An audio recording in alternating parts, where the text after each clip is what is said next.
Try and plan your installation so that your starting wall is more noticeable than your finishing wall. For example, in this room, John is starting at the wall opposite the doorway. The finishing wall for this room includes the door frame and the closet. The finishing wall usually has a few more irregularities as you cut the laminate to fit the diminishing space, which in this case will mainly be hidden by the closet. Since you've already measured out the install, you should know what the width of your last row of planks will be on the finishing wall. If your calculations indicate a width of less than 2 inches, plan to trim the first row to compensate.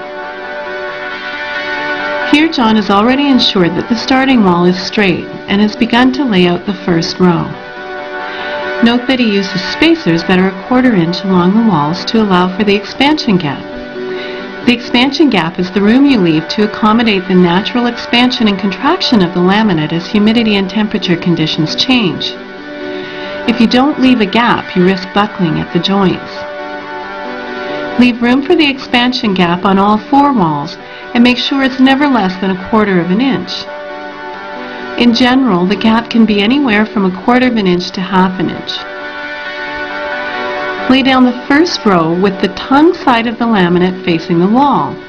The tongue adds 1/8 inch to the expansion gap, but with 1/4 inch spacers, John is well within the 1/2 inch limit. Measure and mark out the dimensions for any vents along the wall onto the laminate. When you measure the end piece, don't forget to cut it a quarter of an inch less than what you measure to allow for the expansion gap.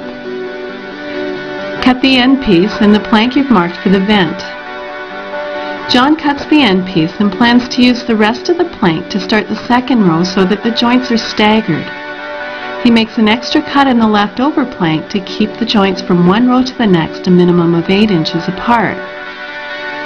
To cut the hole for the vent, John uses the skill saw for the straight lines and the jigsaw for the corners. Fit the laminate for the first row back into place and make sure that the vent cover fits the opening now, as this is difficult to correct once the floor is down. Fitting the first 2 rows takes the most amount of time. After that, the installation goes fairly quickly. Here John begins to lay the second row using a tapping block to tighten the joints. Note that he keeps placing the spacers along the wall so the expansion gap is accounted for.